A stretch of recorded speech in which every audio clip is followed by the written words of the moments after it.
Coach Russ, Damien back at 15 after starting at 12 against New Zealand. Did his performance in that match change your mind for this week's test against Argentina? Yeah, firstly, afternoon everybody. Firstly, Fassie's injured and he's out for quite some time. And I think we were quite honest about Damien. He was struggling a bit with form, and we thought bringing him closer to the game at 12, where it can just be a little bit more instinctive. That's the honest truth. We thought just bringing him back into it, and then into the game they got an injury, and he moved to 15, and he was just as comfortable. So, he's done many great things for us.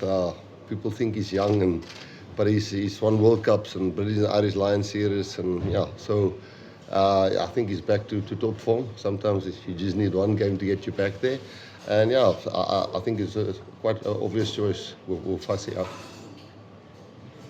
Rassie, it looks like you rewarded a bit of form and performance from Wellington. Is that the case? And then also just on the temptation, given how well Marnie played on the weekend, was there temptation to give him a 10 on it? Yeah, that one is always. I think people start thinking I'm just saying the things because it's a nice answer, but we really think that our players are really close to each other, and I know a lot of people try to sometimes say, no, not our people, but that we don't know who's our best team, and we like to know who's not our best team, and the guys are really competing well. We've given a little bit of continuity. This is a crunch game, but last weekend was a crunch game, and the previous game was a crunch game, and it will be like that for the rest of the year. We're only halfway now. So Mani played really well, but Sasha were awesome when he played there, and until he got the head knock, and he was good at 15 as well. He was there for a little while. And Andre is not in this team. We hope if things go our way this week. It will be nice to change a little bit next week again, but first so Mani played awesome, but Mani's on the bench, and if things goes great, maybe give him a run and move Sasha during the game to 15 again, and maybe Gaza back to 12 and Andre to loose forward. So whatever happens in the game, let's hope it works out so we can experiment a little bit with a lot of respect for Argentina at the same time. Rassie, just maybe you can talk a bit about the tight head, the choice between Thomas and Wilco. It was Wilco obviously in the second half, that first scrum almost gave you guys the momentum to run on there. And just, is it Thomas's mobility that gets him the nod ahead of him, or what's your thoughts there? There was a long time when Malcolm played off the bench and Bongi started, and Malcolm came in and finished games and really changed the game for us. And there wasn't much to pick between Bongi and Malcolm. At this stage, I'll get to the Wilco answer now. At this stage, Bongi unfortunately had some illness in the family, and he's only really joined us now in the last weeks or so. So we will just get him up to speed again. But Sam Martinez did well, and Jan Hendrik covers too fast as well. And the same with Wilco, Wilco definitely, we all think he's one of the world's best scrummers. Thomas is technically very good, but as you say, his mobility over the field, covering ground, handling that fast pace which Argentina brought and New Zealand brought to us, and Argentina will bring. And then we, rightly or wrongly, we feel Wilco really brings that edge for us in scrums, but also then in general play when the game's a little bit slower. Coach, what kind of a game are you expecting against Argentina? Well, it's both teams are obviously in the run for the Rugby Championship. I think they were really, really good. Lions game, Australia. Both Australia games, I thought they could have won. And you've gone to Pomi and Filippo. I mean, he's my age. We're the same era. Loba is a great coach. I think he does the line-outs. They've got a high ball coach. I think Kingsley is his name. He's the Irish guy. And then they've got a New Zealander in there. Lynn, I think is his surname. So they've got a lot of experience and different cultures, and their team play all over the world. And you've got them organized, energetic, young guys, fearless, and we've trying to. They'll probably come and try and score 3 tries against us to try and be in the mix for the Rugby Championship. Rassie, looking at your centre pairing, normally when you see Damien Allen that come in, him and Jesse are normally a combo, or are you wanting to see how Kanan goes with Damien Allen as a combination? I think earlier this year we also had Damien and Kanan together. I'm not quite sure. I think so. But, Damien and Lucanio was a combo at one stage. Lucanio is coming back. The URC is playing. He's in the mix in a week or so. Keenan and Andre is a great combo. We enjoy Andre off the bench. But if you just look at the changes we've made, it's mostly injury forced, and we thought, Keenan really, when he's close to the ball, and I feel also make a little bit more instinctive calls where he doesn't have to stand there on a wing and work with the fullback and so on. I think he's again, like Damien, sometimes a really good instinctive player, and to have Damien Dalende come in whilst Andre Estres and I'm missing out. Jesse will play for us a lot more, so it's nice to try the combos, yes. Rassie, where do you see the evolution of Argentina today, and what's your opinion about the future of the Rugby Championship? Because South Africa was always very helpful with Argentina, and now the tournament is on risk, and in Argentina we are hoping to play every year against the Springboks, All Blacks and Wallabies. What's your opinion about it? No, we love Argentina. I know Augustine Pichot is a friend of mine. We're very close friends, and they've always stood by us when we need them, and I think we've stood by them when they needed us. As I said, I think our countries are very similar in certain ways. They've got a team, I know their club system is getting better. I wrongly last year said they don't have a good club system and their players are playing all over the world, and one of the guys explained to me how the club system worked there.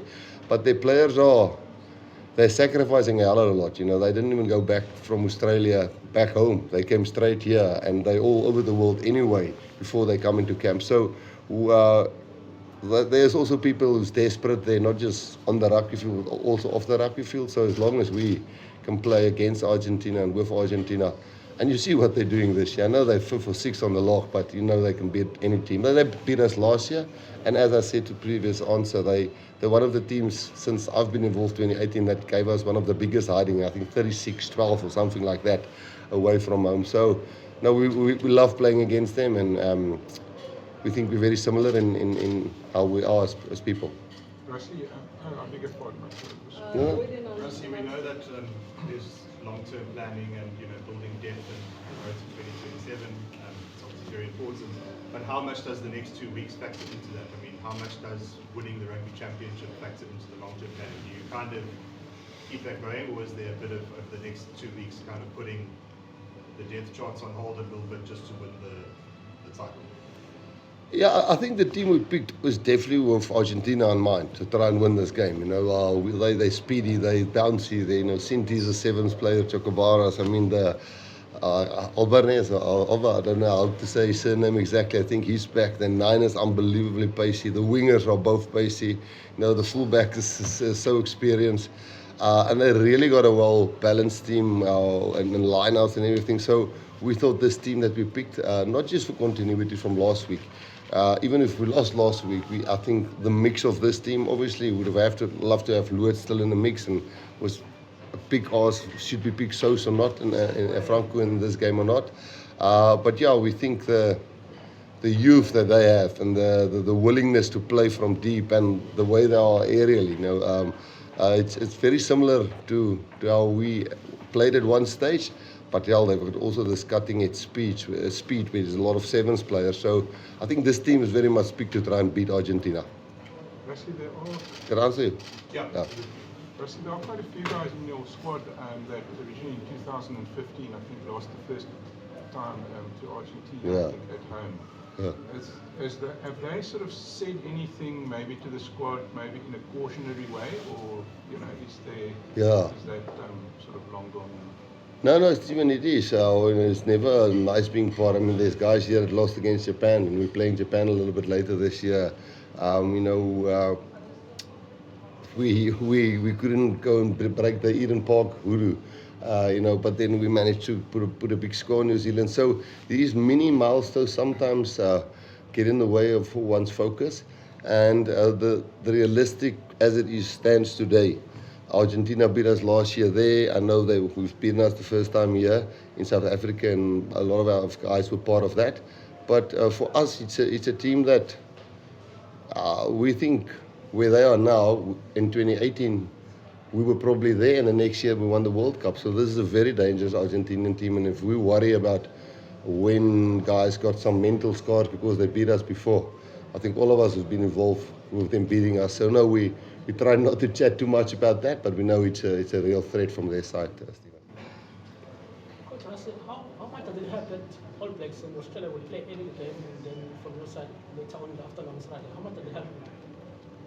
To know what the score is. Yeah. No, obviously we'll have a look at that. I mean, even at the before the game in Wellington, while just before we had our team talk, I was on the phone checking, because it does give you extra motivation if you know you're still in the mix or not. And with that last try Australia scored, I think we would have been. They got 2 league points there, and but you could tell the players before the game, boys, we're in the mix. We win this game, Rugby Championships live. So we will definitely look at the score and what the score is there. But that wouldn't make a difference in our approach and how we've trained so far, last week, Friday, Saturday, and what we did yesterday and today. So tomorrow is our last day. We really train, except for no captain's practice. But of course, we'll watch the score and maybe get a little bit more motivation and know exactly what we have to do in the game. Rassie, in Argentina we talk a lot about the lack of consistency of the team, because they won one match, they lost the other in the last few years. From your experience, which are the key points to build a strong mentality in a team, a winning mentality week by week? And you make it in the last 10 years here. No, we also get it wrong. We've won one, lost one Australia, then won one, lost one to All Blacks. And I think the challenge with, not for me to speak on behalf of Argentina, it's just my opinion. I think the challenge is when you get players from all over the world and you have a squad like that, and you get an injury here or there, you're not together all the time. You can't get them into little camps. I know Filippo is a smart man. He's a real doctor, not a doctor like I am. He's a real doctor, and he's got he's got Kingsley, the Irishman, going around teaching the guy highball where they play for the Caps. I know, there's also the New Zealander Lynn in there that does the attack. So I think he's getting there. For us, it's nervously we've been getting there really close. But getting players from all over and coordinating that is probably the biggest challenge, because we've got about 14, 15 players who doesn't play in South Africa. And it's tougher to manage them within South Africa, where you can just draw guys into a camp, align them. So I think alignment's probably, but he's getting it right, so I mustn't talk too much about that. Guys, we've got one more question before vloggers go off. Does anyone have a question for Morne before we switch off vlogging? Okay. Morning.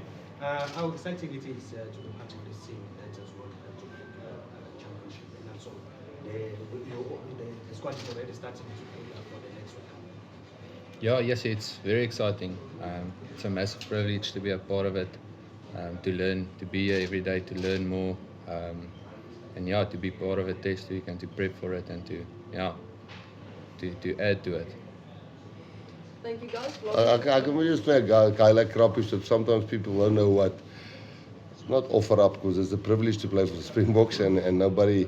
But I mean, last year he couldn't play in the Currie Cup final. He's only got 3 caps with us now, and he couldn't play in the Currie Cup final. And the Lions just lost in the last minute this year.